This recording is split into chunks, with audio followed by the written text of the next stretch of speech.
The CBSE recently dropped a few topics from its class 11 and 12 history and political science syllabus.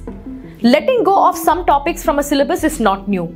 In fact, from time to time, these changes happen based on the ever-evolving education framework of our country. But the recent changes points to a large problem plaguing our education system.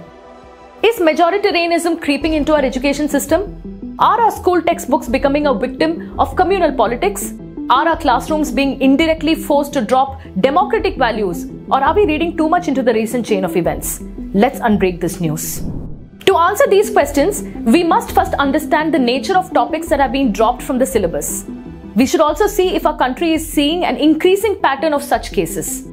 From the CBSE class 11th and 12th history and political science syllabus, chapters on the non-aligned movement, the Cold War era, the chronicles of the Mughal courts, Central Islamic lands, and the Industrial Revolution have been dropped.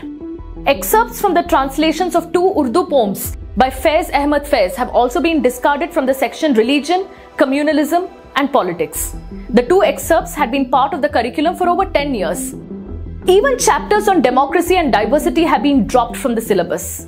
The dropped chapter on Central Islamic lands dealt with the rise of the Islamic empires in the Afro-Asian territories and its implications for the economy and society. The chapter talked about the various facets of Islam, the rise of the caliphate, and empire building. The dropped chapter called the Mughal Court, Reconstructing Histories Through Chronicles, dealt with the chronicles of Mughal courts and a reconstruction of the social, religious, and cultural history of the Mughals. This apart, a cartoon by Ajit Neenan, which was published in the Times of India, has also been removed.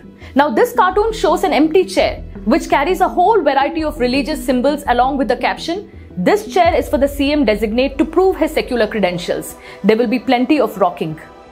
As soon as stories on CBSE dropping various topics from the syllabus were reported by mainstream news organizations, reactions started pouring in from opposition parties, teachers, scholars, academicians, and politicians.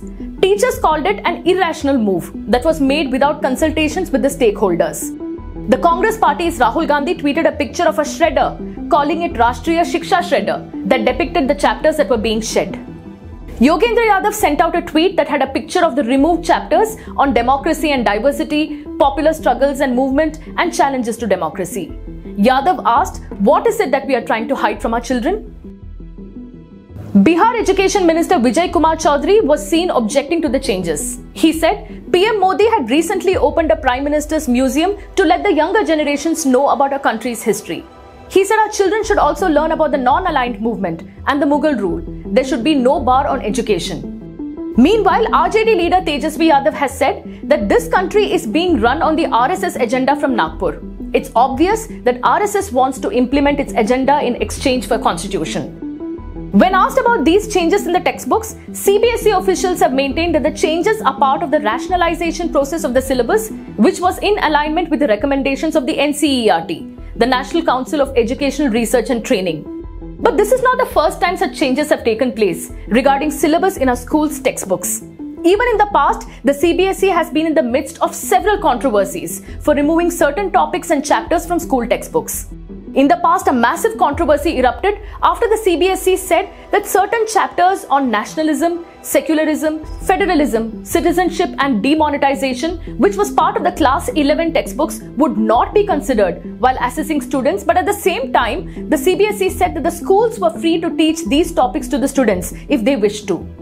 In the present case, the timing of the removal of these topics is extremely significant. For instance, topics related to democracy and diversity are being removed at a time when our country is witnessing a lot of communal incidents.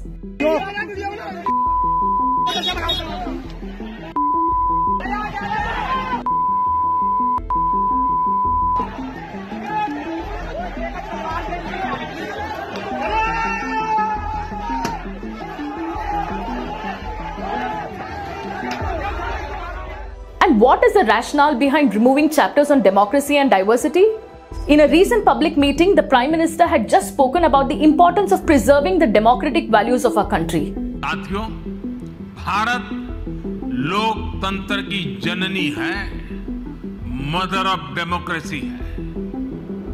Bharat के लोकतंत्र की बड़ी विशेषता ये भी है कि समय के साथ इसमें निरंतर बदलाव आता रहा है। हर युग में, हर पीढ़ी में लोकतंत्र को और आधुनिक बनाने और अधिक सशक्त करने का निरंतर प्रयास हुआ है। The Prime Minister in this speech also said it was important that through our constant efforts, we must make our democracy stronger.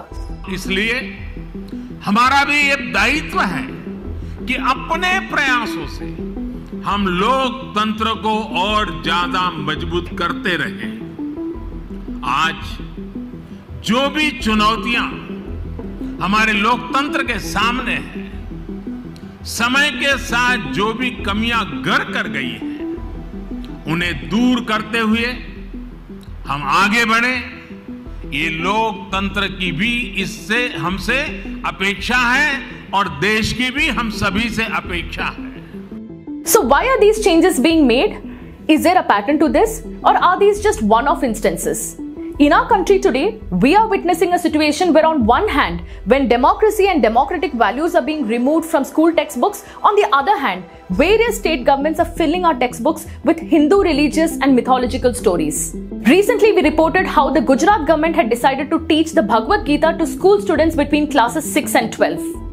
The Gujarat government decided to teach the students both the understanding of the Gita, its philosophy and the morals it beholds, and also introduce Gita in schools as part of various extracurricular activities in the form of chanting of slokas, recitations, prayers, drama, quizzes, elocution competitions and other such activities.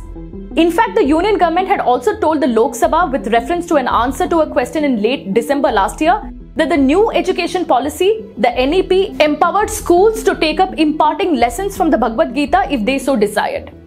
It's more or less clear that we are seeing a growing tendency on the part of the government to drop democratic values from our school textbooks and infuse them instead with majoritarianism and religious values. Should our education system be a victim of politics of polarization and saffronization? It's best if children's school textbooks are kept away from communal politics. What kind of thought goes behind making such amendments or revisions in school textbooks? Our students should get access to a whole variety of subjects and issues during their academic years. Today, they must have access to in-depth knowledge and teachings so that they can become tomorrow's informed citizens. The government at the center should have a framework or a mechanism put in place if they indeed want to make changes. And these changes should be based on debates, deliberations, and consultations with various stakeholders. Until that is done, it is best that our school textbooks are not touched and agendas infused into it in the name of rationalization process of the syllabus.